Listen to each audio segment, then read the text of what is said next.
Islam. Peace, family. It's your brother Cool. We here with another joint today, another class today. Let me see if I'm catching this right. Let me see if I'm here. Let's see. Okay, I still got some ways. Give me 1 second, family. Trying to maximize the most space on this board.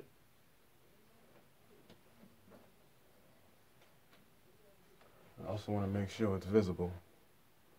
Alright, boom. So from here, let's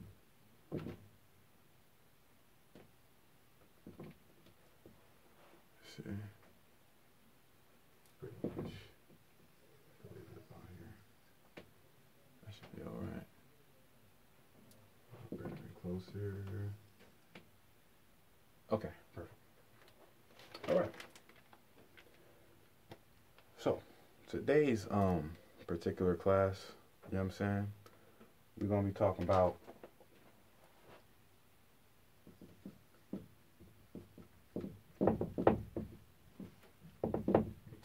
our fall and our rise. Alright, so this is a major outline. This is the outlining key right here.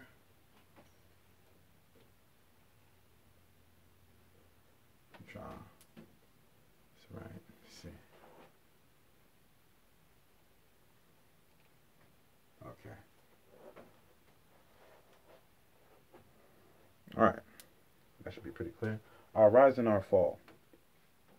Now, in a nutshell, if you look at history, our fall happened because we was beefing with each other. You know what I'm saying? And Europeans, or the Johnny-come-latelys, they came and they kind of just picked up the prize of the booty that was left over after the fact. Meaning all they did was hype up. All they did was hype up or instigate. That's a better word. They instigated an issue happening between two family members, right? Oh, he said that shit about your moms. Oh, he raped your woman. Oh, he stole your food. Oh, he wants to enslave you. You know what I'm saying? Shit like that. And then we beefing with each other. Not that they started the beef, it was already happening between us, right? That's what the whole Civil War was about, you know what I'm saying? Because we really started beefing in like 1854, real talk. So it was us. We are the cause of our fall because we are the ones that left our seats. We're the ones that decided to detach ourselves from our government. We did that. Nobody forced us to do that. We did that, all right? And then we decided to contract in other ways outside of our ancient traditions and customs, which automatically put us under a foreign jurisdiction. Off bat. So, prime example of that is this is a Supreme Court case in expatriation and citizenship where it's dealing with a Mexican woman, right? And she was born in Texas. Now, at the time, Texas wasn't Texas. It was Mexico, okay? So what happened was she's still a Mexican citizen. Now, Mexico now got annexed to the United States, right? Due to the Treaty of Guadalupe Hidalgo, 1848, February 2nd. So now, what was once Mexico, right, along with a few other states like California, Arizona, Utah, Nevada, you know what I'm saying? All those are literally Mexico. So before they got annexed, they were Mexico. Those were the dominions of Mexico. And now they got annexed to, I'm talking about Texas. So Mexico now became Texas. But she's still claiming allegiance because she never disavowed her allegiance to Mexico and now claimed to be a Texan, right? She never proclaimed a Texan citizenship. But however, she's still in the same territory, right? That was once Mexico. She's still a Mexican citizen. So now she's still under her jurisdiction. And that's what that whole case was about, due to the fact of that she have a right to all the rights and immunities due to the fact she's not a Texas citizen. But remember, before Texas was Texas, it was Mexico. So she literally didn't change location, right? The jurisdiction she was with came under a new regime. However, she never pledged her allegiance to the new regime. So therefore, by default, she still held on to her own original citizenship or nationality, which was Mexican. That's what so that lays out really clear. And then there's another one where a brother who is a Chinese American All right. And when the World War II broke out, he went back to China to fight for the war. And in doing so, when he came back to the United States, he was charged with treason because he was torturing American citizens over in China. So that was a whole big issue. And long story short is he was allowed entry back into the United States due to the fact that his first allegiance is to his nation, and his nation is China, regardless of the fact that he was born here in America, because it's not about where you was born, it's about your bloodline. So his mother and father are both Chinese. Though he was born here, they're living here now, right? He was born here, but his first allegiance is still to China. It don't matter if he's an American citizen. So that lets you know it's not about where you're born, it's about where your bloodline. Your bloodline is where your allegiance is to. It's not to the land. All right? So that being said, we are the cause of our own fall. Point blank period. It wasn't the white man. The white man just took advantage of an opportunity. All right? So that being said, our rise. How do we rise? Because remember now, we left our seats of government and you know, decided to do other things like being Negro, black, colored.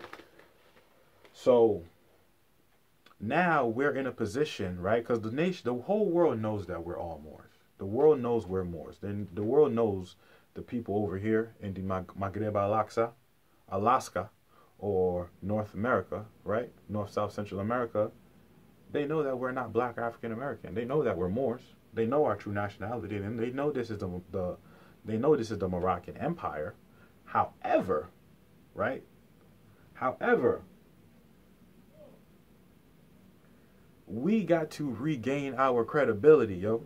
Just because we Moors, we're God of the planet Earth, you know what I'm saying, don't mean that niggas is just gonna lay out a silver platter for us. We gotta come correct. We gotta show ourselves to be the motherfucking truth. Cause they not relinquishing the keys. They're not trying to relinquish the keys. Those who are in power like their position, so they're not trying to relinquish the keys. So therefore, the keys in this day and age have to be taken. In order to take the keys, you have to show yourself approved. You got to come correct.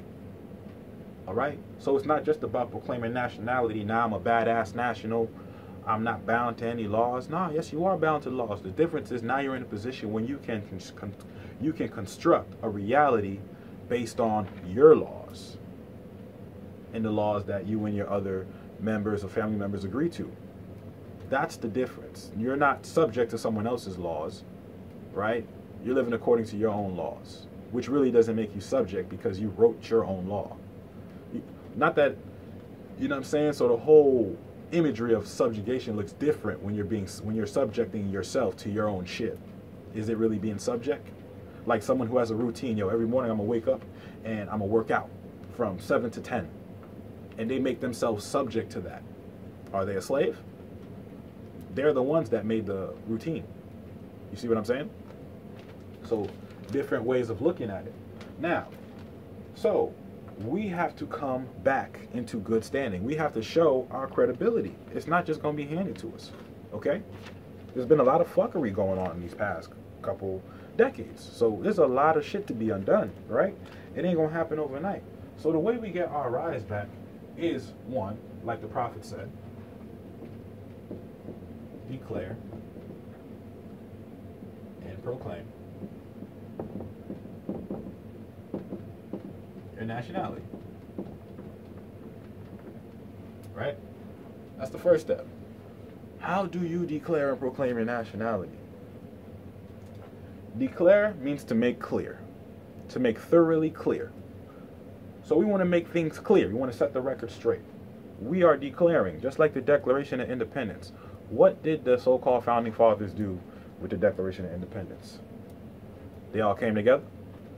They had an idea for it. They drew it up. They got on paper or scroll or whatever. They started putting pen to paper. They wrote down the ideas. Once they agreed with everything that was in place, they what? They signed it. They all signed it and said, this is our declaration. And then what happened once they signed it? They filed it. They filed it in the congressional records.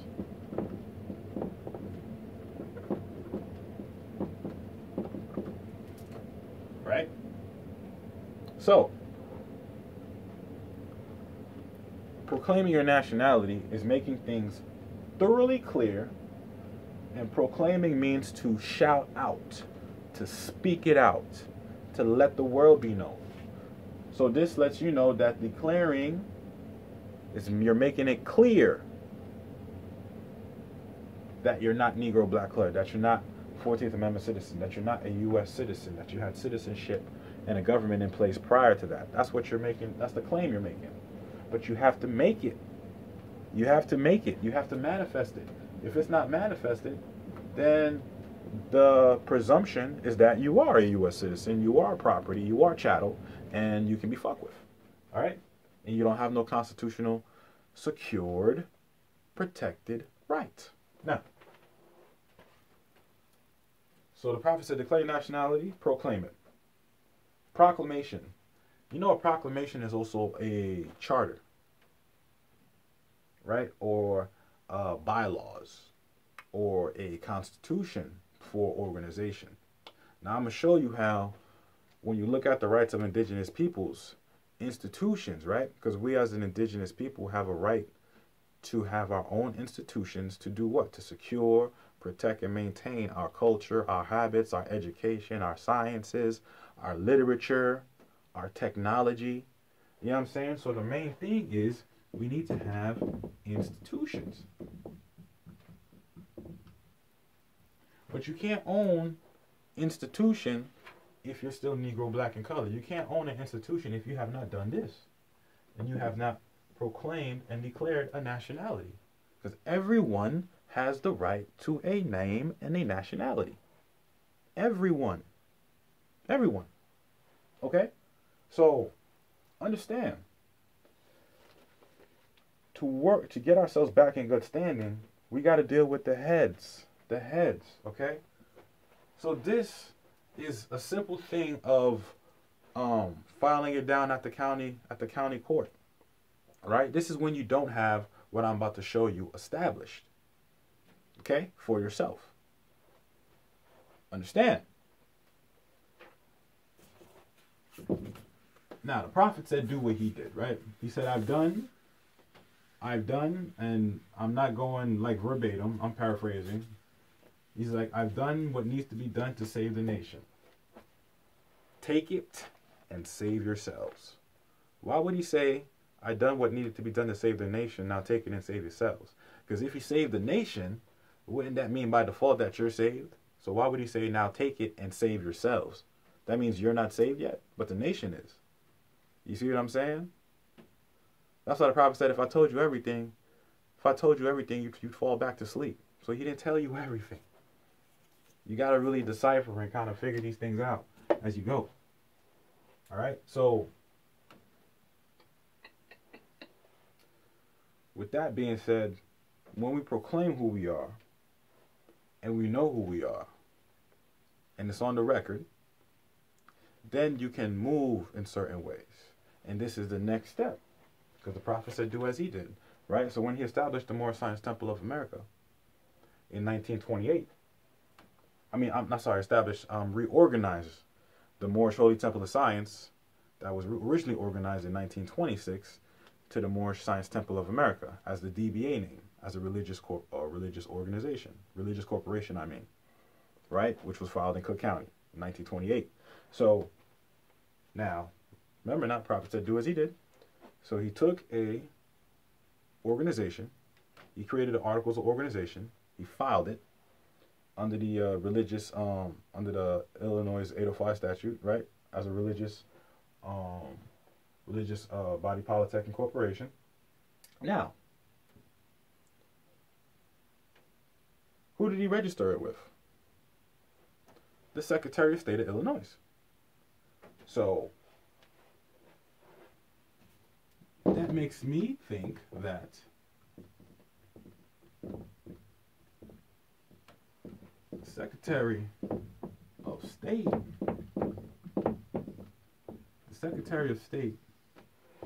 in any of the republics, because the Secretary of State has an oath to the Constitution. All right, so And then the Secretary of State is right below who? The governor. And the governor is essentially the president. Because every state is really a country. There are no states, they're just countries. Okay? So right now, Washington, so-called Washington Territory, is a country. No different than Texas, California, Illinois, Arizona, Utah, New York, Virginia, Colorado, you know what I'm saying? Pennsylvania, Maine, Delaware. These are all countries. They tell us they're states or whatever, but they're countries. Okay? So, being that they're countries, and every country has a president called the governor. Now, and the governor too has an oath to the Constitution, right? Of the state, because every state has its own constitution, and then that constitution is in alignment with the American Constitution, all right? 1791. So, got to keep that in mind. So, Secretary of State, what should you do, right? Once you get your trust in place, you've created the organization, you've established the articles, and you want to really get serious. Because the first thing we need is, a lot of people ain't going to like this, but I don't see an issue with this. We're going to need recognition, man. Not to say that we're not recognized globally on a macro level. I'm talking about micro. We need to get real and live in our state, meaning we need to create a relationship, not a intimate relationship, but a business relationship with the Secretary of State. And in creating that business relationship, right? Because remember, contracting with the Secretary of State means you're contracting under the Constitution, because the Secretary of State has an oath. So this is how you know who you're dealing with, all right? And in the Secretary of State, you'll find the governor, lieutenant governor, Secretary of State, the marshal. Who else? I feel like I'm missing something. I'm missing a few other pieces, but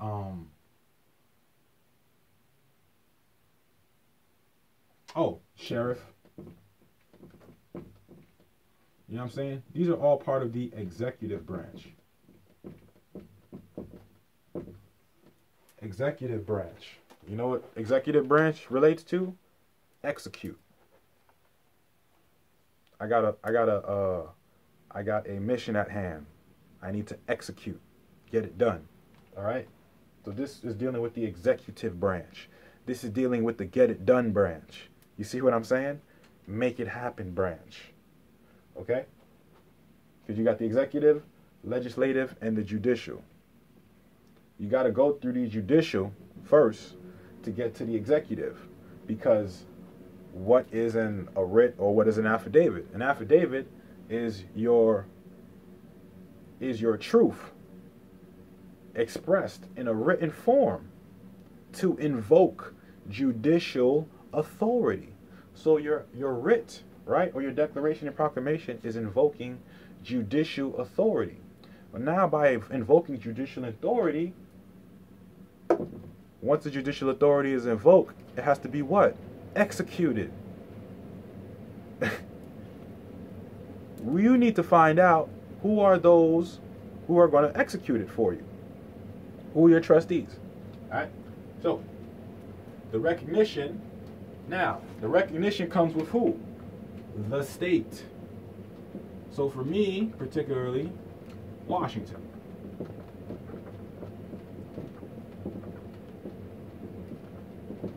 Washington State. Now, on the surface, right, when you look at these things, they'll look like state of Washington. But I found out through experience that when you're actually applying for registration, right, to get live and real out here in a particular state you're in, There is nowhere in the application really where it says anything about state of. Everything is Washington State. And then everything is under the United States of America, not the United States. See what I'm saying? So when you're dealing with the Secretary of State of the particular state republic, because remember, every state in this Constitution is a republic. They're all republics. That has never changed. What has changed is how you've contracted. That's what has changed. Other than that, the republics are still the same. The constitutions are still in place. All right? So they still got to line up. So what you need to do is line yourself up, line your body up, line your body politic up with the Constitution. By doing that, you have to do what? Establish a relationship between yourself and the Secretary of State, which essentially is you establishing a relationship really between you and the governor. Because the Secretary of State is the secretary for the governor of the state. So the secretary is keeping track of certain things like the organizations that are in the state. All right? Meaning the U.S. citizens and the actual and the actual nationals. All right? Secretary of State's keeping track of this. So, dealing with the Secretary of State, you're dealing with the Constitution. Dealing with that, you know you're falling under the United States of America.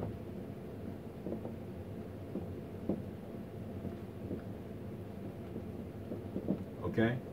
We should never forget that we are Moroccans or Berbers, right?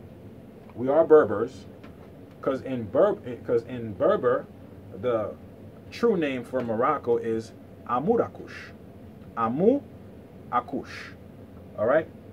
So the original people there didn't call this shit Morocco. They called it Amu Akush. And then if you look in the Cherokee language, the term for water is Amu. Come on now. Come on now. You gonna telling me the Cherokee people were speaking Berber? How that connection happen? Right. So, dealing with the United States of America is where we want to be. Because that's who we have treaty agreement with. That's who we have treaty agreement with. If you look at the treaty, look at Article 6. Article 6 lays out the fact that there are distinctly two types of Moors. Moors who are subject to the Moors who are subject to the Sultan, and then those who are not. Okay?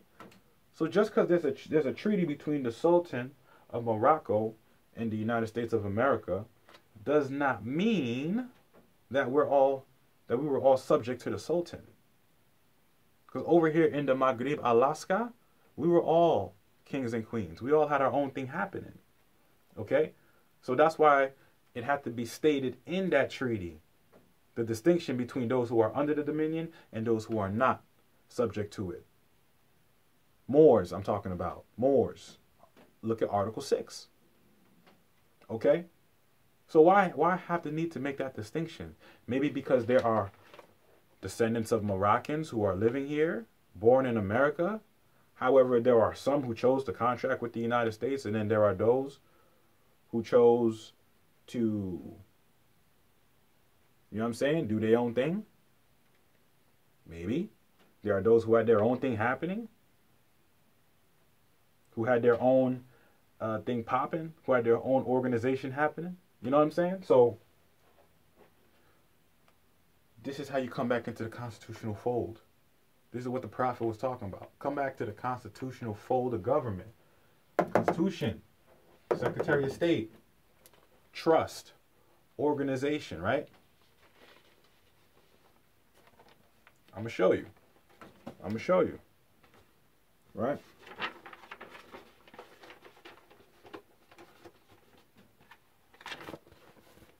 All right, did the application.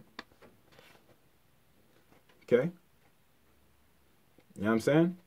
There's a process.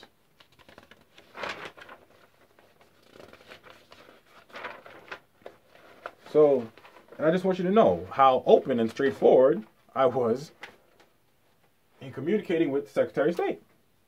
Okay? So for question number 4, right? So for question number 4, let me find question number 4 real quick. Article 4. Yeah, so Article 4, purpose for which the nonprofit is organized, right?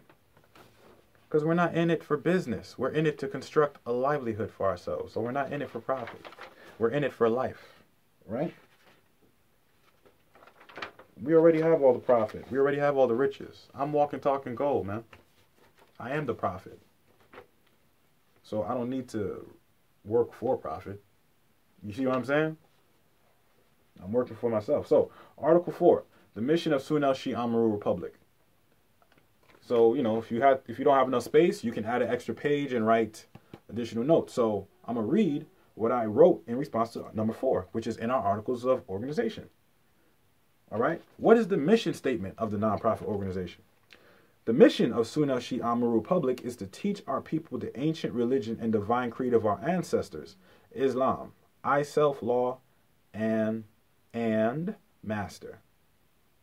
You know what I'm saying? Establish a way of living in harmony with our ancestral customs and usages to transfer, convey, and gift property to Sunel-Shi Amaru Republic to be held in trust for the benefit of the body, to build a thriving and self-sustaining economic community, gain assets and secure wealth for the posterity of the people of Sunel-Shi Amaru Republic. Secretary of State read this. So they know exactly what our mission is. They know what our goal is, right? I laid it out, okay? I laid it all out. So now, establishing what? A relationship. You letting them know what you hear.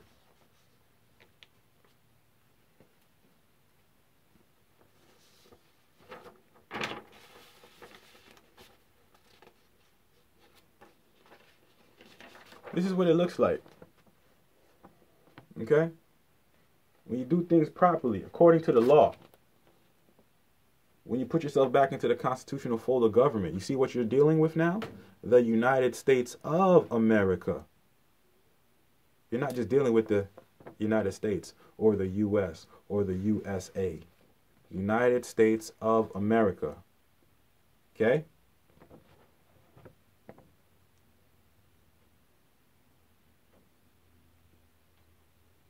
Okay? This is how you establish a relationship.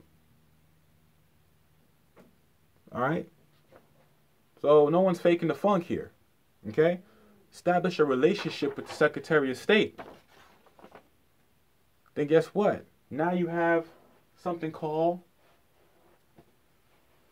what's in my pocket? Now you have something called, we'll go back to it here, recognition. Once you have recognition, right? Once recognition is given, it can be taken back. Like when Morocco gave recognition to the United States. Now, the United States is like, yo, we on. We live. We popping. We could get moving. Let's start executing. You see what I'm saying? So now we're here. Now we're here. You know what I'm saying? For my organization anyway, this is where I'm at. This is where Sunel-Shi Amaru Republic is at. This is where my tribe is at. This is where we move into. Okay? The body politic. Now we have recognition. The governor recognizes us. So, with that being said, now we're live. Now we're full effect. Now we're not just, oh, you know, we're more so birthright and, you know, you can't violate me and this is my property and you can't tow it and, you know, all this shit. Because what happens? The purpose is to convey, transfer, and give property in the name of Sunel-Shi Amaru Republic. To be held in what? Trust. For what? The benefit of the posterity of the people of Sunel-Shi Amaru Republic. That's it. So if you ain't part of the people of Sunel-Shi, then you sure as hell ain't part of the posterity. Then the baby, then you know the then your posterity is not included in that. So we're being specific. Okay? And so this is how everyone's supposed to be moving in every state. Recognition. Now with that recognition, you do what? Now you can line yourself up. You can line yourself up. You can line yourself up. All right? There's many ways to skin a cat. So I don't really see why we all arguing like there's one specific way to get ourselves up and operational. Prophet Jurali did it one way. CMB showed us another way to do it. You know what I'm saying? Which is he went, created his organization, filed it and registered it in the Library of Congress, along with a constitution and a nationality card. Right? The AA222. You see what I'm saying? So what? Record, Library of Congress, filing number, recognition. Recognition. That was filed in 1947 by CMB, the Zodiac Constitution. 1947. Still recognized. You got Moors who still use their AAs, the 222s. Things are going through. It's still operating and functioning. Recognition. We have to show and prove that we're ready to take our place in the affairs of men. Recognition. Oh, shit. All right. You know what I'm saying? And people would think that you're going to get a hard time. Oh, they don't want to see us. They don't want to see us succeed. Nah, actually, once we're into the constitutional fold, it's all in our hands. They don't have a say-so. All they have is an oath. All right?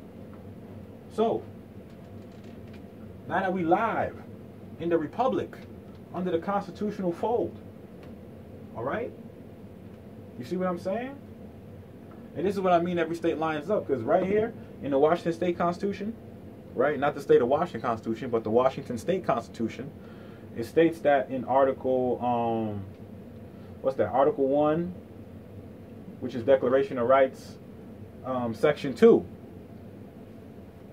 it says that the Constitution of the United States is the supreme constitution for this Constitution, meaning that the Washington State Constitution gave their alignment to the American Constitution. Right there in the second article. First article states that all political rights is inherent in the people. Political rights meaning political, meaning you're making moves politically in your community by doing what? Establishing relationships, gaining recognition. Ain't that what a reputation is? What is a reputation without nobody recognizing what you do or who you are? What is a reputation worth?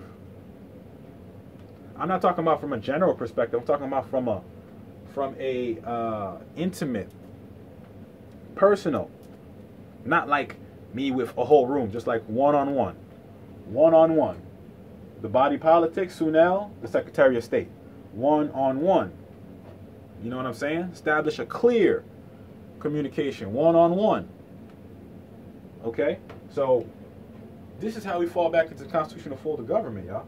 This is how we rise. And then by doing so, you line yourself back under the constitutional fold of government. Then for your organization, what you got to do? Now you can construct laws that are in alignment with the Constitution. Write your laws. He who writes the law is superior. He who abides, he who obeys the law is inferior. So that means we need to have our own laws written for us to operate in alignment with the Constitution of the particular state territory we're in. And then, once you're established in the state, you know what you do? You build with some Moors, like-minded, make a communication to what? Another state. Let's say, let me just say California. Now we're in California State Republic. Now we're in California State Republic. We're already established here. Right here, we have recognition.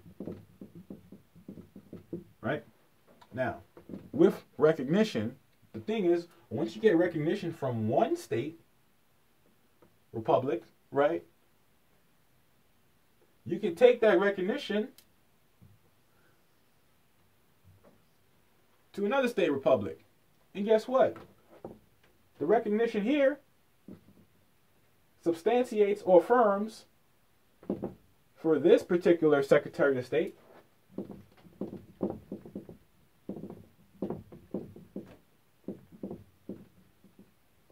so that lets know for that Secretary of State that, okay, you're recognized by this Secretary of State, communicating, right? Because they both have allegiance to the Constitution. Yes, there's a California Constitution, but the principle will still line up with the American Constitution. All right, let me just put American here so people don't get confused. And when I say American, I mean the 1791 Constitution. All right, drafted in 1789, ratified in 1791, a few years after the treaty. All right, so once, okay, so you're recognized by the Secretary of State for Washington Republic. Cool. Then you register here, right? Because remember, your initial home office is going to be in the state that you're located in. That's the initial home office, right?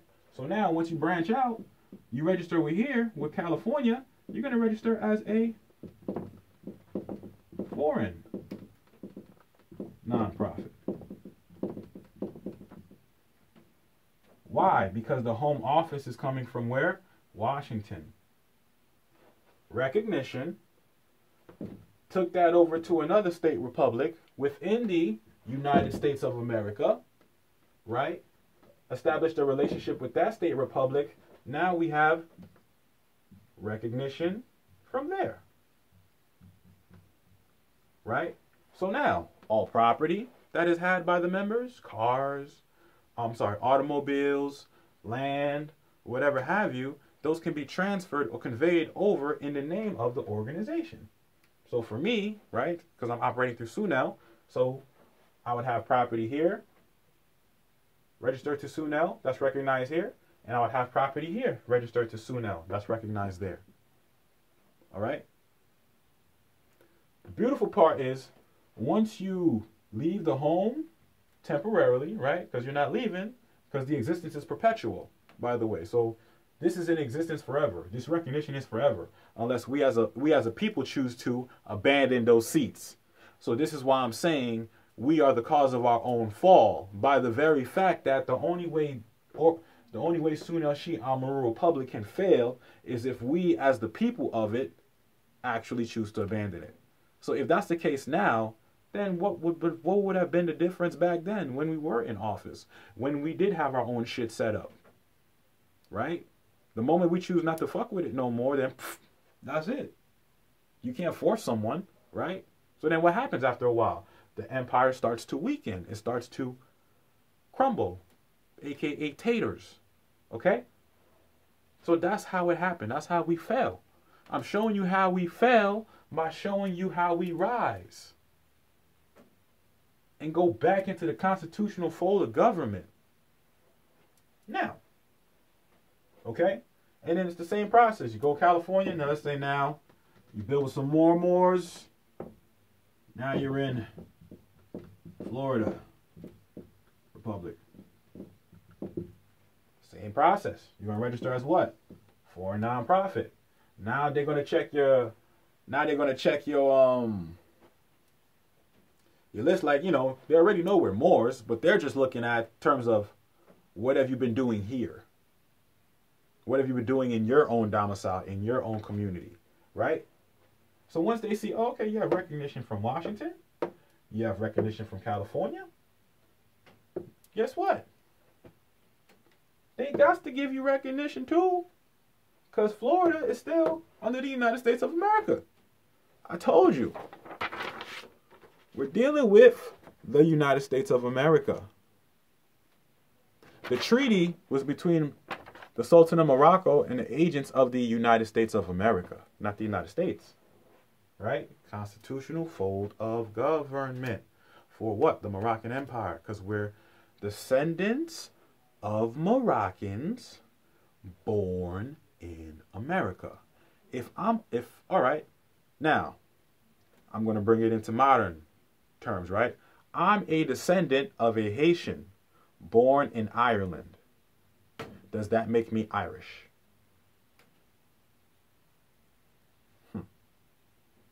I'm going to say it one more time. Let it sink in. I'm a Haitian.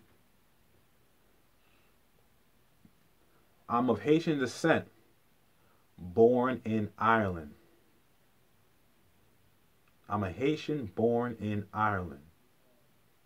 I'm of Haitian descent, born in Ireland. Does that make me Irish? When my descent is Haitian. Now, I can become an Irish citizen through naturalization.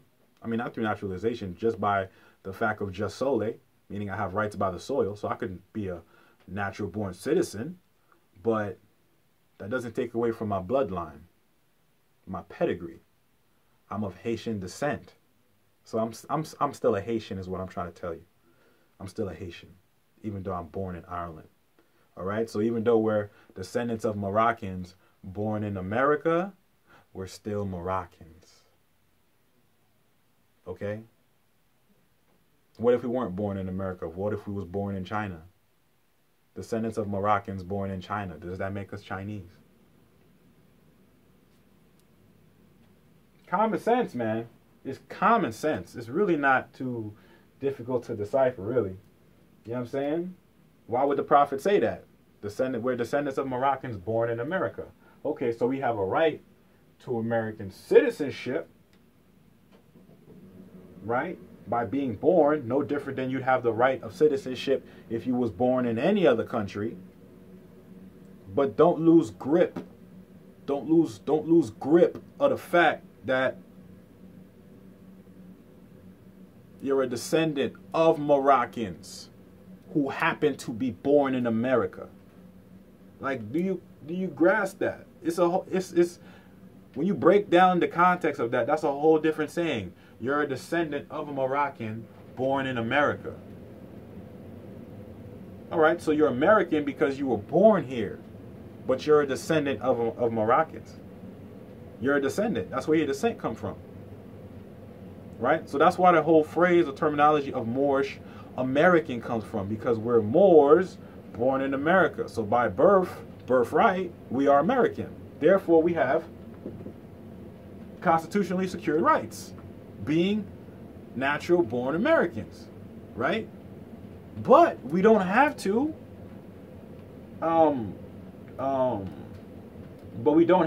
ignore the fact that we're descendants of Moroccans.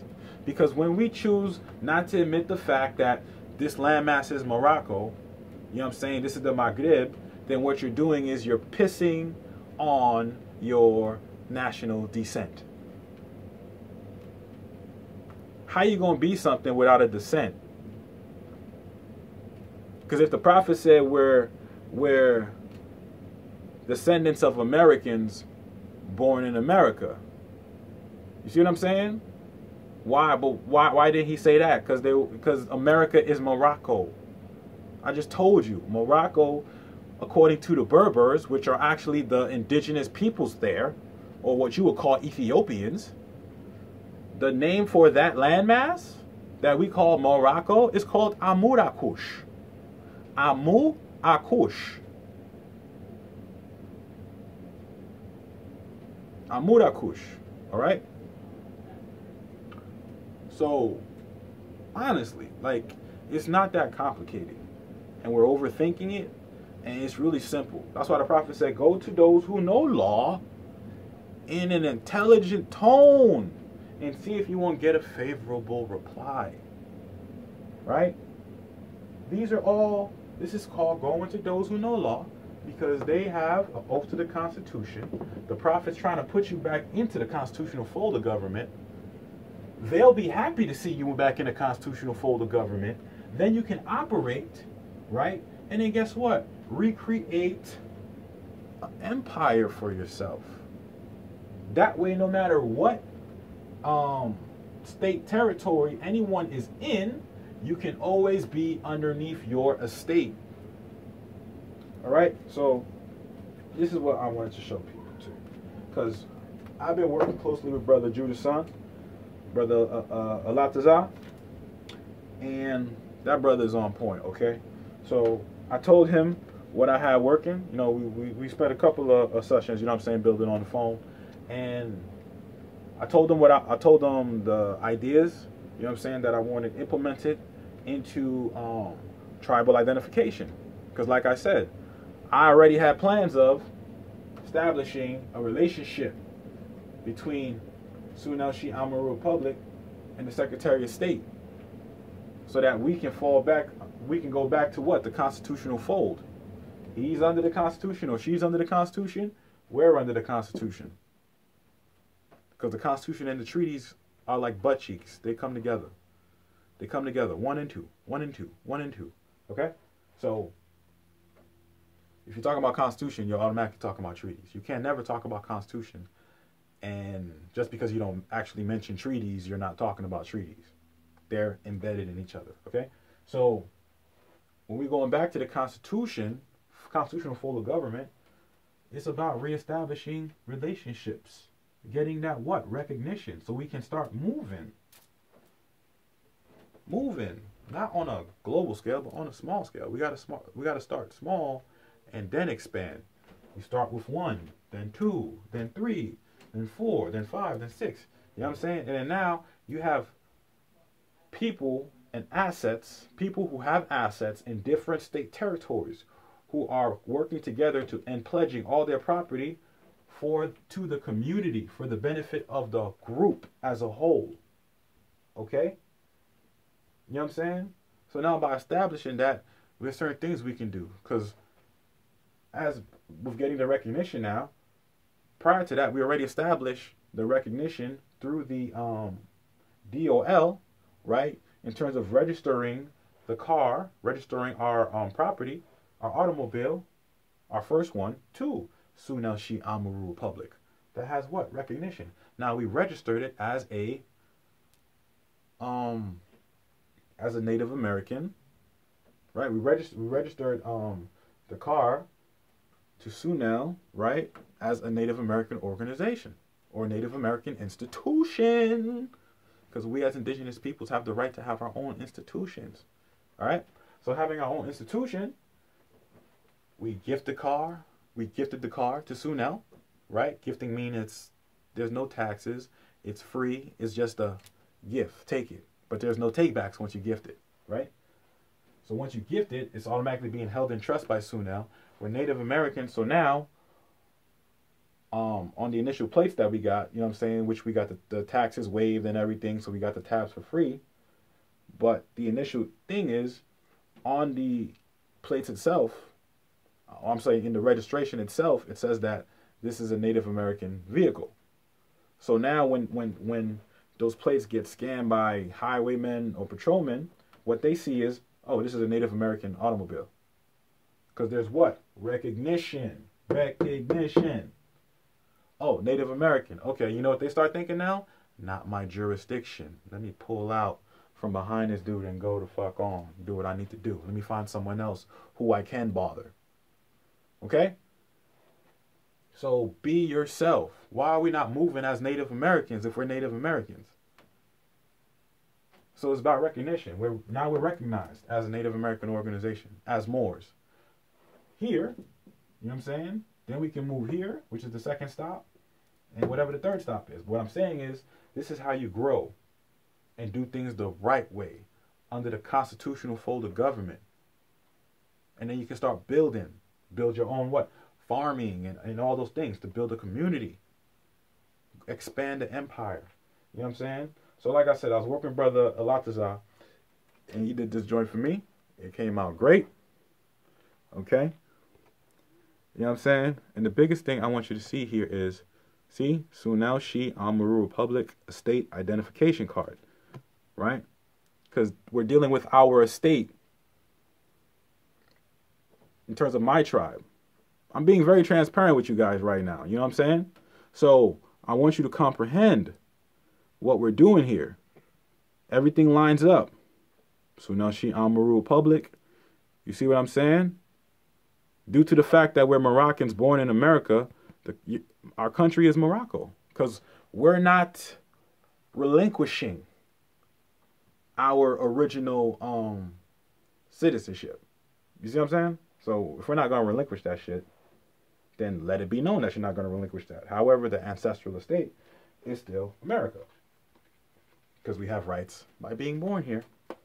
Okay? So, that being said, this is how you line everything up. Everything got to line up. Everything got to line up. See? See? So now I'm a republic. Everything got to line up. I'm going to pull it out one more time. I'm going to pull it out one more again. One more again. One more again. See? You got to line up. Line up. Line yourself up. Line yourself up. So you have recognition. And once you have recognition, that's it. Recognition is in place. You're recognized. You're ready to go. The same way the prophet got recognition from the Secretary of State of Illinois, and then he got to rocking and rolling. So it's the same concept. Nothing changes. Back then or today. The only question is, are you even aware of this? Because if you're not even aware of this, you're not even thinking about this. You're just living regular life. You don't know any of this. Nor are you really thinking, like I said, you're not thinking about it, so it doesn't hold that much weight, because you really don't know what it can do for you or for your life. You know what I'm saying? So that's how we all should operate. That's why the prophet said, do as he did. And that's why he said, every man must confess his own and worship under his own vine and fig tree. So confess your own. Learn to create your... That means you got to plant your own... If you don't got a vine and fig tree, that means you got to plant it.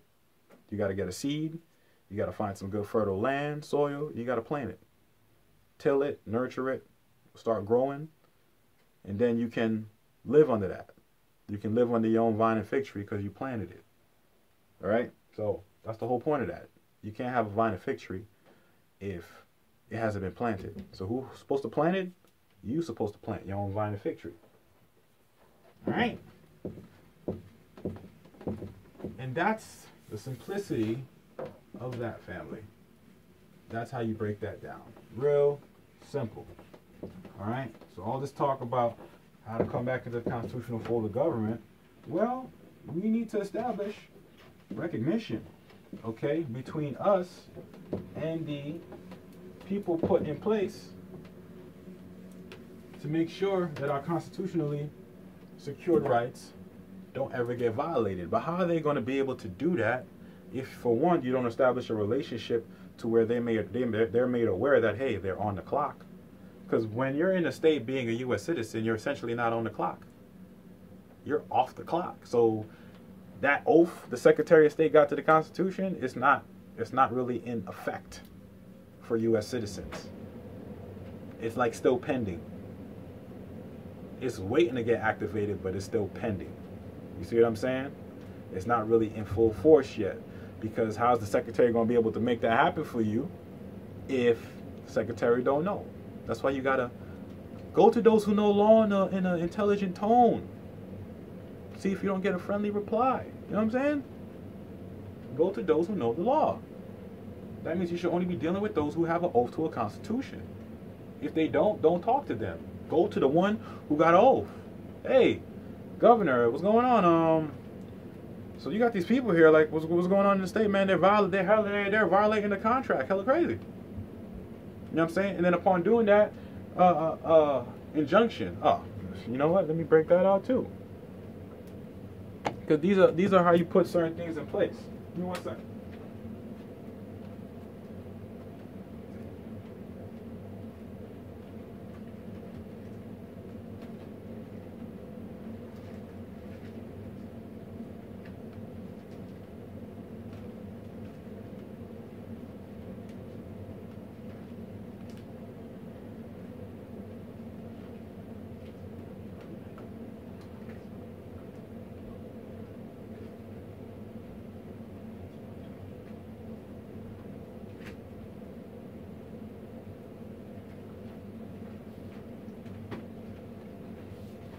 Okay?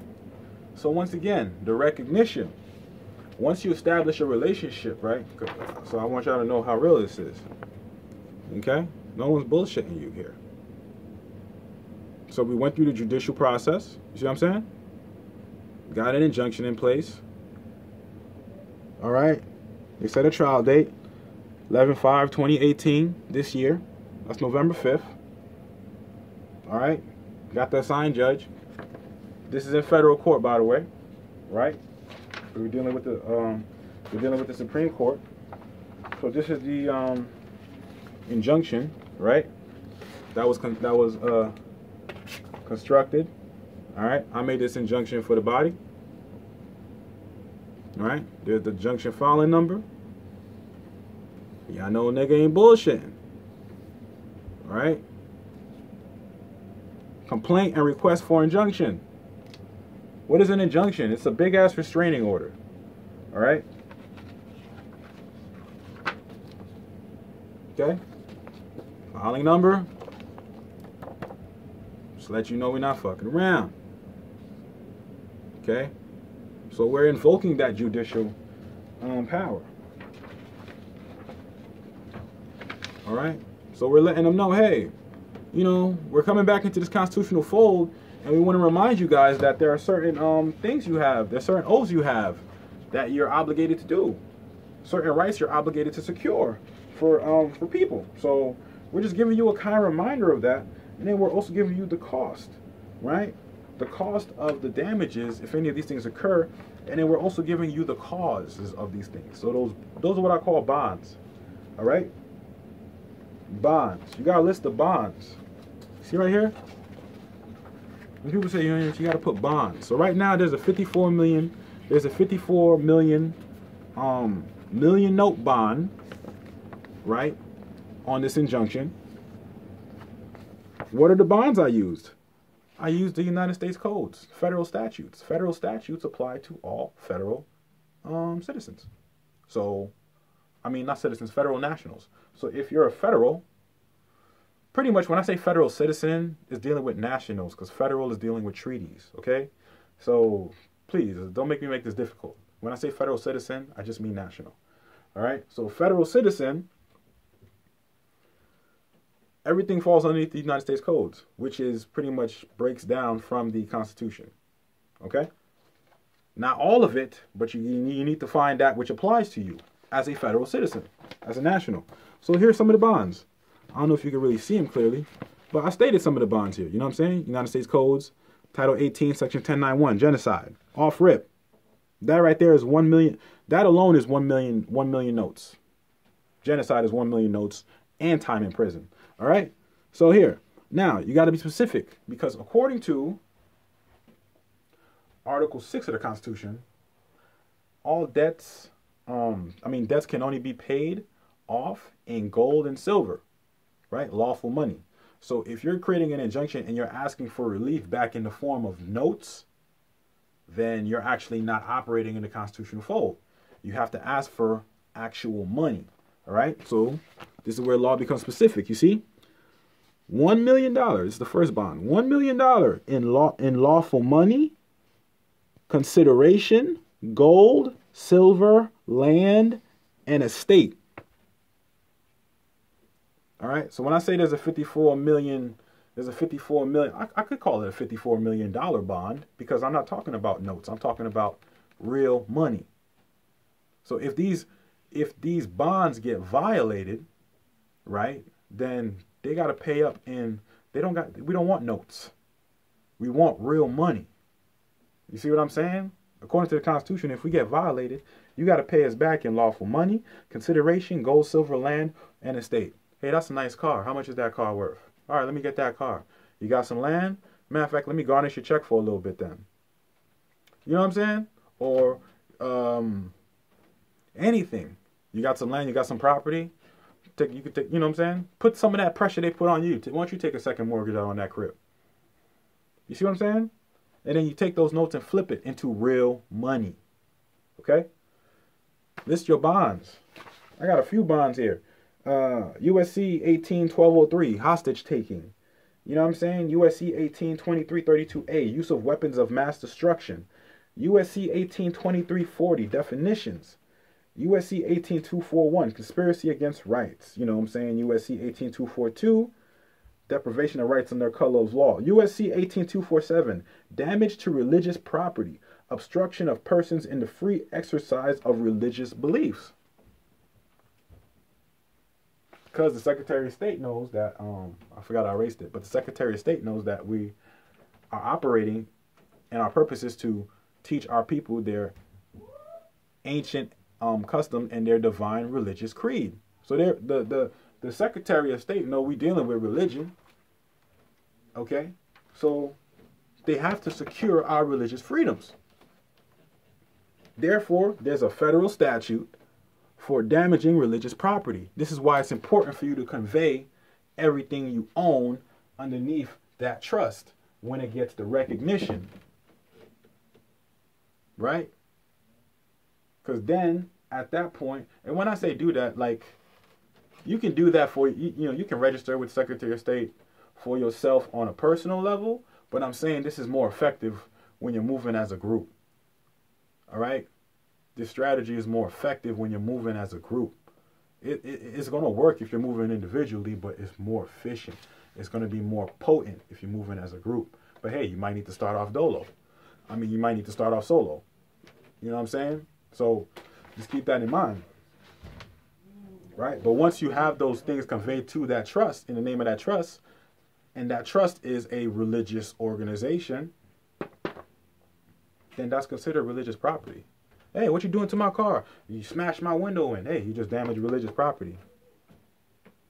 That's Title 18247. You just damaged religious property. Okay?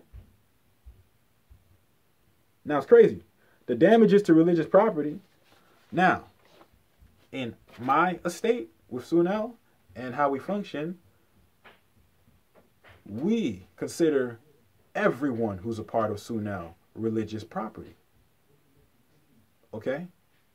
Because our bodies are, what we're saying is we're pledging ourselves to each other. Not to some foreign, you know what I'm saying, government or sovereign or whatever. We're pledging our power to each other to build something massive. We're saying, yo, let's combine ourselves, nigga, and become Voltron and get some shit done. That's all we're saying. So when we do it like that, and then we put everything we own individually, collectively together under one name, and secure that shit, all that property under that one name, right? Depending on what that entity is. So if it's a religious organization, then guess what? All that stuff is religious property. If you're part of that, or if you're a member of that organization, then you too are also protected. You too fall underneath that ecclesiastical body politic. That's what I'm saying. Right? So I'm talking about lining up, man. It's about lining up. All right? So I don't really need to go too, you know what I'm saying, too far into this injunction, but it's putting things on the record, man. You know what I'm saying?